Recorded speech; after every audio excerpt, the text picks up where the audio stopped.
But Jacob, the NBA kind of needed it. I think you needed it. I think we needed it. I mean, my gosh, like the scheduling of this. Wasn't there a day where the NBA used to move up the finals and things like that? I didn't hear anything about it. I guess that basically that date was set in stone.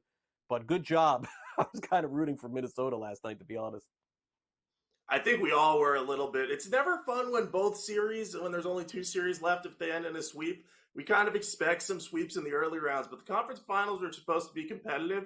And I will say, these two series, despite the lopsided nature of them, they were very competitive. The Pacers, I mean, they could have beaten the Celtics 3 times. They just couldn't get it done at the end each time. And Dallas, Minnesota, those games have come down to the wire a lot. I think just the presence of Luka Doncic has made such a big difference for Dallas. But credit to Minnesota for kind of withstanding that pressure from Dallas to close it out last night. Yeah, and it's virtually impossible, let's be honest, for a team that's down 0-3 to come back and win a series. It doesn't happen that often. I think the Boston Red Sox would probably disagree with that. And again, it does happen in sports. I understand that. But in this scenario, you would expect Dallas to inevitably close it out. But Edwards had a big game last night. So did Karl-Anthony Towns. I guess, Jacob, if we take a look at the game final and sort of look how things go forward, the odds makers are seemingly indicating that the Timberwolves will show up in the next game and win because they're going back at home. And they got a really good shot there because look at that. I mean, game 6, for it to go 6 on FanDuel is plus 150. I mean, those are shorter odds than ending in the next game. But I guess I would ask you this. Why should I believe that? I mean, Dallas just keeps winning on the road in every game they play in the playoffs. I suppose the reason to believe that would just be knowing that the Timberwolves have kind of got the monkey off their back. They won the Western Conference Finals game. Anthony Edwards looked good. And Karl-Anthony Towns really did show up last game. I know he fouled out and needs to be a little bit more in control on defense, but offensively, I think he shot 9 of 13 from the field. It seemed like every shot he was taking from distance was going in.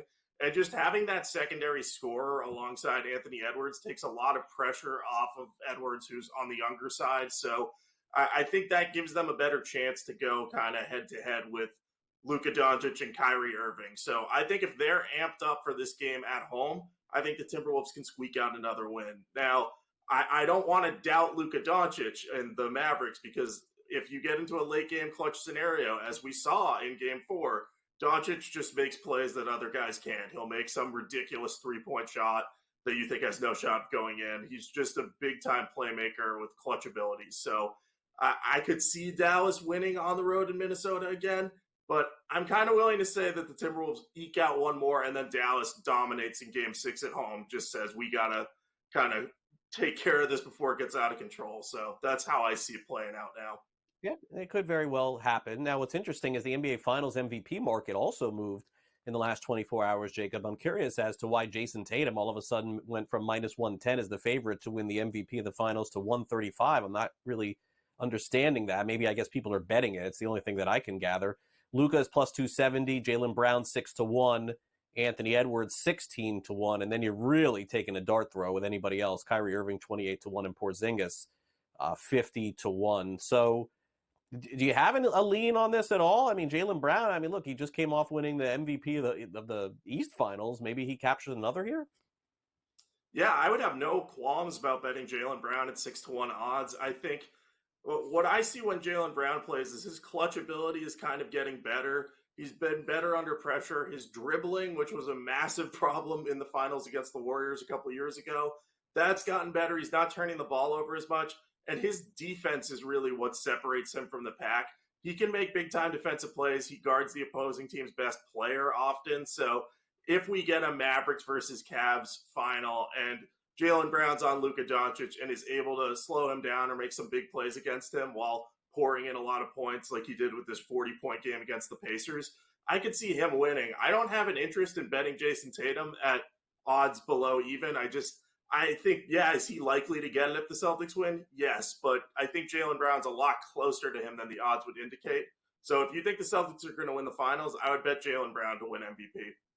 Yeah, 6-1 right now over on FanDuel. All right, pretty soon, Jacob, you and I are going to be talking some NFL football. We're less than 100 days away from the season beginning. College football coming even faster than that. The Houston Texans make another move, another contract extension for them. They're just handing out money right now. Jacob, I don't know what else to say. It'd be a great thing to play for the Texans. Nico Collins, he gets $52 million guaranteed.